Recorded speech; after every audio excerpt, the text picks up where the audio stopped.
할렐루야, 오늘도 좋은 아침입니다. 예수님 주변에는 항상 많은 무리들이 몰려들었습니다.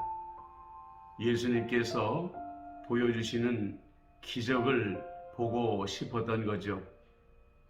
그러나 이것은 굳이 불교의 말을 빌려보자면은 견월망지, 그러니까 손가락으로 달을 가리키고 있는데 달은 보지 아니하고 그 손가락만 보고 있다라는 말과 마찬가지인 것입니다.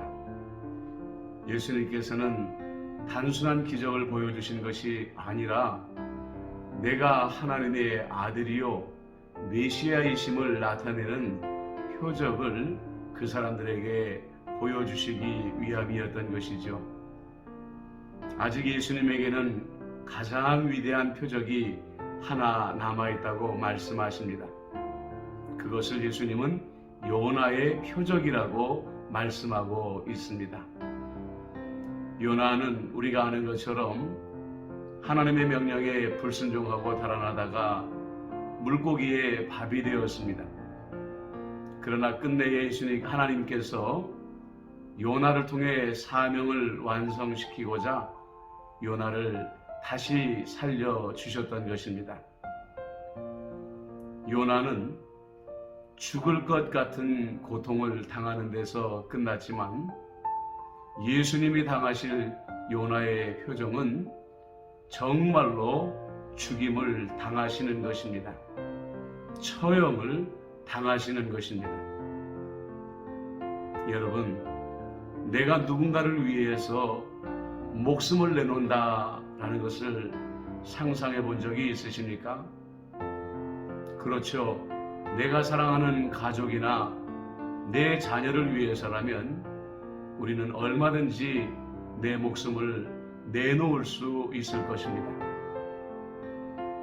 그러나 예수님께서 처형당하시는 이유는 자기들이 죄인으로 영원한 심판을 당할 것을 알지 못하는 죄인들, 그리고 예수님께서 3년의 공생애 동안에 수많은 표적을 보여주시면서 병을 낫게 해주셨던 사람들, 귀신을 쫓아내 주셨던 사람들이 은혜를 잊어버리고 예수님을 십자가에 못 박으라고 외치는 그 사람들을 위해서 예수님의 목숨을 내어 놓아야만 했던 것입니다. 사도 바울에게는 평생의 자랑거리가 있었습니다. 얼마나 많은 사람들에게 전도했나? 얼마나 많은 교회를 세웠나? 이것이 아닙니다. 사도 바울에게 있어서 유일한 자랑거리는 바로 십자가였던 것입니다. 하나님의 가장 위대한 사랑의 표적, 은혜의 표적인 십자가의 은혜를 알게 된 것이야말로 바울에게는 둘도 없는 자랑거리였던 것입니다. 그 위대한 십자가를 사람들에게 말하는 것, 사람들에게 전하는 것이 바울을 그렇게 행복하게 할 수가 없었던 것이죠. 요즘 우리 교회는 말 그대로 맞을 매를 맞고 있습니다. 그러나 그럼에도 불구하고 우리 예수 믿는 사람들에게 요나의 표적은 여전히 바울처럼 둘도 없는 자랑거리가 되어야 됩니다. 바로 이런 시대야말로 요나의 표적을 그 어떤 때보다도 굳건히 붙잡아야 되는 것이죠. 우리는 세상을 향해서 언젠가 요나의 표적을 다시 말할 용기를 가지고 살아야 됩니다. 교회는 당신들이 말하는 것처럼 그렇게 이기적인 집단이 아닙니다.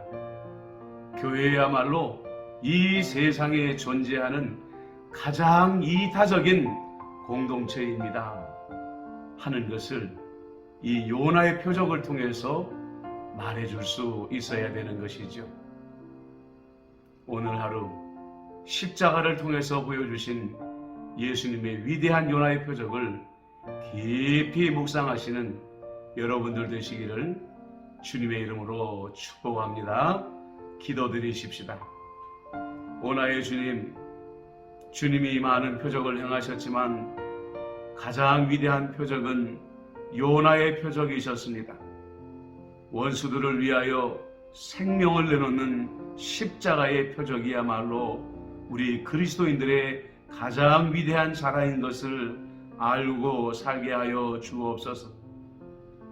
세상에서 맞을 매를 맞고 있는 우리 교회가 그러나 그럼에도 불구하고 십자가의 예수님을 자랑할 수 있는 그날이 속히 오게 하여 주옵소서.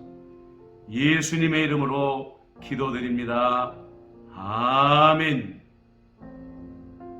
주님은 여러분들을 사랑하십니다. 그 위대한 증거가 요나의 표적입니다. 요나의 표적을 붙잡고 오늘 하루를 은혜롭고 복되게 보내시는 여러분들 되시기를 예수님의 이름으로 축복합니다. 샬롬.